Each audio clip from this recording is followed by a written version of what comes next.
그 후에 그의 주인의 아내가 요셉에게 눈짓하다가 동침하기를 청하니 요셉이 거절하며 자기 주인의 아내에게 이르되 내 주인이 집안의 모든 소유를 간섭하지 아니하고 다 내 손에 위탁하였으니 이 집에는 나보다 큰 이가 없으며 주인이 아무것도 내게 금하지 아니하였어도 금한 것은 당신뿐이니 당신은 그의 아내임이라. 그런즉 내가 어찌 이 큰 악을 행하여 하나님께 죄를 지으리이까. 여인이 날마다 요셉에게 청하였으나 요셉이 듣지 아니하여 동침하지 아니할 뿐더러 함께 있지도 아니하니라. 그러할 때 요셉이 그의 일을 하러 그 집에 들어갔더니 그 집 사람들은 하나도 거기에 없었더라.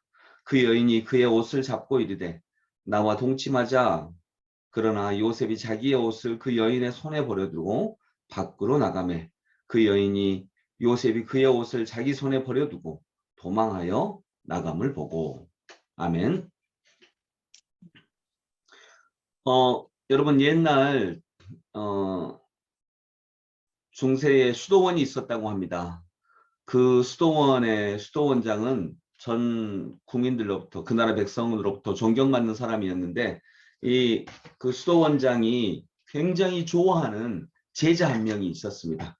어떤 다른 제자들이 볼 때에도 스승님은 저 제자만 너무 좀 좋아하셔, 그런 티를 내셔. 그게 뭐 좋지는 않겠지만 요셉도 실은 그렇게 차별받아가지고 지금 감옥 아니 여기 종으로 팔려온 거잖아요. 근데 그 스승도 저 스승님은 누구를 되게 좋아하셔, 그 아이를 되게 좋아하셔, 이런 사람이 있었습니다. 그래서 다른 제자들도 그 중에는 질투하는 사람도 있고 별로 좋아하지 않고 시기하는 사람도 있었는데 그 시기가 점점 심해지는 것입니다. 그래서 어느 날 스승이 모든 제자들을 다 불렀습니다. 그 사람을 포함한 모든 제자들을 다 불러가지고 이렇게 얘기를 했습니다. 자, 너희들에게 숙제를 하나 내리겠다. 새를 한 마리씩 잡아라. 뭐 참새든지 뭐든지 새를 한 마리씩 잡아라. 그리고 아무도 없는 곳에 가서 그 새의 목을 비틀어서 잡아가지고 오너라. 이렇게 명령을 내렸습니다. 중세 때 수도원은 그 규칙 중에 하나가 순명입니다. 스승, 수도원장의 말에 복종해야 합니다. 수도원장을 예수님처럼 여기면서 예수님의 말씀에 순종하듯이 순명해야 하는 이런 규칙이 있었습니다. 그래서 별로 이렇게 부당한 요구처럼 들리기도 했지만 어쨌든 수도 원장님의 명령이기 때문에 무슨 뜻이 있겠지라고 생각을 하고 가서 다 그렇게 했습니다. 참새 한 마리씩을 잡아가지고 목을 비틀어가지고 딱 가져왔는데 유일하게 그 명령을 시행하지 않은 사람이 있었습니다. 그게 누구냐면 수도 원장이 가장 좋아하는, 가장 사랑하는 그 젊은 제자였던 것입니다. 그래서 수도 원장이 이제 그 스승이 불처럼 화를 냈습니다. 너는 왜 이 수도원의 덕목인 순종의 명령을 행하지 않느냐. 내가 분명히 새를 한 마리 잡아가지고 아무도 없는 방에 가서 이 새를 죽여서 가져오라고 오지 않았느냐. 근데 다른 사람들은 다 했는데 너 혼자만 유일하게 이 일을 하지 못하였다. 왜 명령에 불복종하느냐. 이렇게 화를 냈습니다. 그러니까 이제 다른 제자들도 참 고소하다. 이 녀석 오늘 스승님한테 꾸중 듣고 아주 좋다. 이렇게 생각을 하고 있었어요. 그런데 그 제자가 이렇게 말하는 겁니다. 스승님, 불복종하지 않았습니다. 저는 스승님의 명령대로 이렇게 수행하고 가져온 것입니다. 무슨 얘기냐? 너는 분명히 내 말을 거역했다. 아닙니다, 스승님. 저는 스승님의 말씀에 따라서 새를 잡았습니다. 그리고 이 새를 잡아서 두 번째로 명령하신 대로 아무도 없는 곳에 가서 이 새를 죽여야 하는데 아무도 없는 것을 찾을 수가 없었습니다. 골방에 가도 거기 아무도 없었고 아무도 없는 게 아니었고 숲속으로 가도 거기 누가 계셨고 누가 있었다는 말이냐? 하나님이 계셨습니다. 골방에 가도 그곳에 하나님이 계셔서 새를 잡을 수가 없었고, 스승님이 분명히 아무도 없는 곳으로 가라 그랬으니까 숲속으로 가도 거기 하나님이 계셨고, 높은 산 위로 가도 거기 하나님이 계셨습니다. 스승님, 아무도 없는 곳, 하나님마저 안 계신 곳을 저희가 가르쳐 주십시오. 그럼 그곳으로 가서 스승님의 말씀대로 하겠습니다. 라고 이렇게 얘기를 했습니다. 여러분, 그 말이 맞나요? 틀리나요? 맞아요. 맞죠. 그래서 스승이 그렇게 얘기를 했답니다. 봐라, 내가 어찌 이 애를 사랑하지 않겠느냐. 그 제자의 삶에서는 아무도 없는 곳을 찾을 수가 없었습니다. 하나님이 항상 계셨습니다.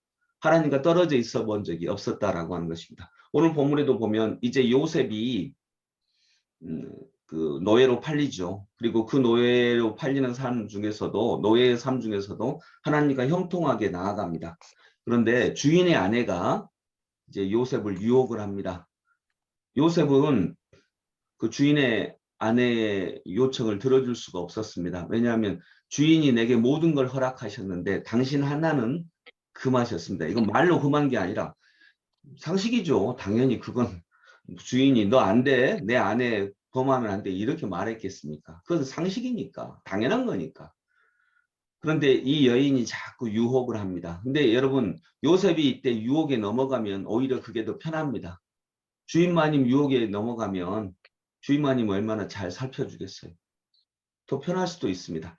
근데 주인이 어느 날 아무도 없는 틈을 타서 그 시간은 유일하게 요셉과 그 주인의 아내만 있었습니다. 주인의 아내가 볼 때는 그랬습니다. 보디발의 아내가 볼 때는 그랬습니다. 그런데 요셉이 볼 때는 둘만 있는 겁니까? 아니요. 여기 보니까 어찌 하나님께 죄를 지으리까 이렇게 얘기합니다. 이 말은 요셉이 볼 때는 하나님이 내 곁에 계시다는 것입니다. 근데 어떻게 하나님 앞에서 득죄하겠습니까? 개역 성경에 보면 내가 어찌 하나님께 득죄하겠습니까? 이렇게 얘기가 나옵니다. 오늘 본문에는 하나님께 죄를 지으리까. 요셉은 하나님을 봅니다. 하나님이 안 계신 게 아닙니다. 이방인인 보디발의 아내가 볼 때는 너하고 나밖에 없어. 그런데 요셉이 볼 때는 보디발의 아내와 요셉만 있는 게 아니라 누가 더 계시다고요?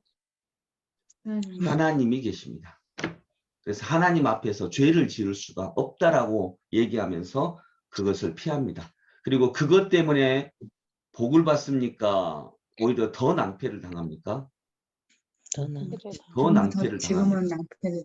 모함을 받고 모함받고 감옥까지 갑니다.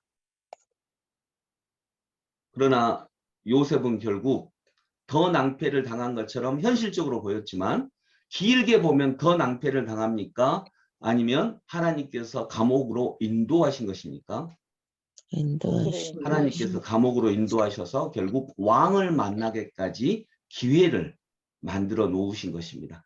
우리가 볼 때는 전혀 기회가 아닙니다. 그런데 더 큰 범위에서 보면 기회입니다. 그래서 오늘 우리가 알 수 있는 것은 하나님, 요셉은 어디 있든지 하나님을 바라봤구나. 이런 믿음을 우리가 간직하기를 원합니다. 그리고 이 39장에 나오는 이 요셉의 모습은 38장에 나오는 유다의 모습과 완전히 대비가 됩니다.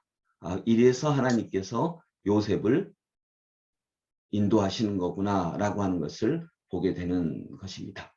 우리도 오늘 살아가면서 하나님을 의식하시기 바랍니다. 아무도 없는 곳에서도 하나님이 계심을 믿고 의지하는 하나님의 사람들이 되기를 소망합니다. 그래서 긴 범위에서 보면 우리가 잠깐은 오히려 더 이것 때문에 신앙을 지켜서 어려움을 당하는 것 같지만 길게 보면 오히려 이것이 하나님의 인도하심이었구나. 정말 하나님께서 이때 함께 계셨구나 라고 하는 고백이 나올 수밖에 없는 그런 은혜가 있기를 원합니다. 아버지 하나님, 하나님께서는 어디나 계십니다. 요셉은 이것을 믿고 보았습니다. 아버지 하나님, 저희들도 이 요셉과 같은 믿음을 우리에게 허락하여 주옵소서. 그래서 잠깐은 이것 때문에 이 진실한 신앙 때문에 낭패를 당한다 할지라도 결국에는 하나님의 인도하심을 따라갈 때에 왕을 만나게 되고 그리고 결국에는 하나님의 구원의 은혜를 놀랍게 만나게 되어 인류를 구원하는 길에까지 나아가는 요셉과 같은 은혜를 누리는 저희들 되게 하소서. 예수 그리스도 이름으로 기도드립니다. 아멘.